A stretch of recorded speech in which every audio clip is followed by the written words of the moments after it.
Revenue మంత్రి పొంగులేటి శ్రీనివాస్ రెడ్డికి చెందిన రాఘవ కన్స్ట్రక్షన్స్ చుట్టూ ఇప్పుడు రాష్ట్ర రాజకీయం నడుస్తుంది.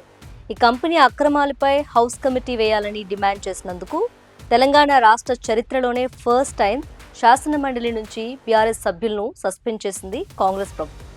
మంత్రిని బర్తరఫ్ చేయాలన్నందుకు రివర్స్లో తమనే సస్పెండ్ చేసిందని బీఆర్ఎస్ అంటుంది. అసలు ఈ రాఘవ కన్స్ట్రక్షన్స్ చేసిన ఆ అవినీతి ఏంటి, ఈ కంపెనీకి సీఎం రేవంత్కి ఉన్న సంబంధం ఏంటి అనేది ఈ వీడియోలో తెలుసుకుందాం.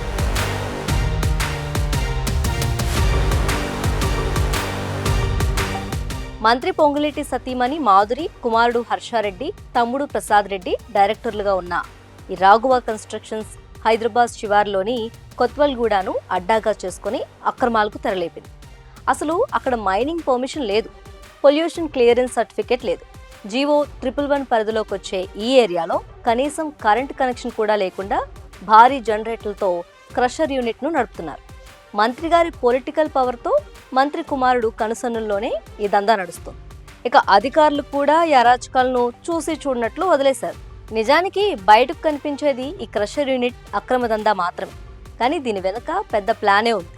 శంషాబాద్ ఎయిర్పోర్ట్ పక్కనే ఉన్న 350 ఎకరాల అత్యంత విలువైన ప్రభుత్వ భూమిని చేజిక్కించుకోవాలనేది రాఘవ కన్స్ట్రక్షన్ ప్లాన్. 1978లో పేదలకిచ్చిన అసైన్ భూములను 2008లోనే ప్రభుత్వం పీఓటీ యాక్ట్ కింద వెనక్కి తీసుకుంది. 2014లో కేసీఆర్ ప్రభుత్వం వీటిని పక్కాగా సర్కార్ భూమిగా రికార్డులోకి ఎక్కించింది. అటువంటి ప్రభుత్వ భూమిని చేజిక్కించుకోవటానికి మాస్టర్ ప్లాన్ వేసింది రాఘవ కన్స్ట్రక్షన్స్. పాత అసైనీలను మీడియా ముందుకు తీసుకొచ్చి వాళ్ళని ఆదుకుంటున్నాం అని ఒక ఎమోషనల్ డ్రామా ఆడారు ఆ కంపెనీ ప్రతినిధులు.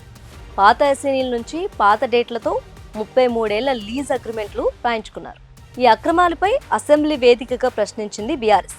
100 కోట్ల ప్రభుత్వ భూమిని ఆక్రమించి నిబంధనలకు విరుద్ధంగా క్రషర్లు నడుపుతున్నారని మాజీ మంత్రి హరీష్ రావు ఫైర్ అయ్యారు. రాఘవ కన్స్ట్రక్షన్స్ మంత్రి పొంగులేటిది కాదని ముఖ్యమంత్రి చెప్పటాన్ని నిలదీస్తూ రాఘవ పేరు స్వయానా మంత్రి పొంగులేటి శ్రీనివాస్ రెడ్డి తండ్రి పేరు అని, ఆ కంపెనీ ఆయనదేనని లోకమంతా తెలుసన్నారు.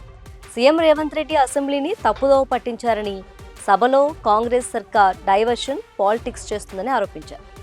అక్రమాలపై ప్రశ్నించినందుకు డొంక తిరుగుడు సమాధానాలు చెబుతుందన్నారు. అయితే అసెంబ్లీలో బీఆర్ఎస్ నేతల డిమాండ్తో డిఫెన్స్లో పడ్డ కాంగ్రెస్ సర్కార్ రాఘవ కన్స్ట్రక్షన్తో పాటు 10 ఏళ్లలో ఇల్లీగల్ మైనింగ్ చేపట్టిన అన్ని కంపెనీల అవినీతిపై సిబిసిఐడి విచారణకు ఆదేశించినట్లు అనౌన్స్ చేశారు.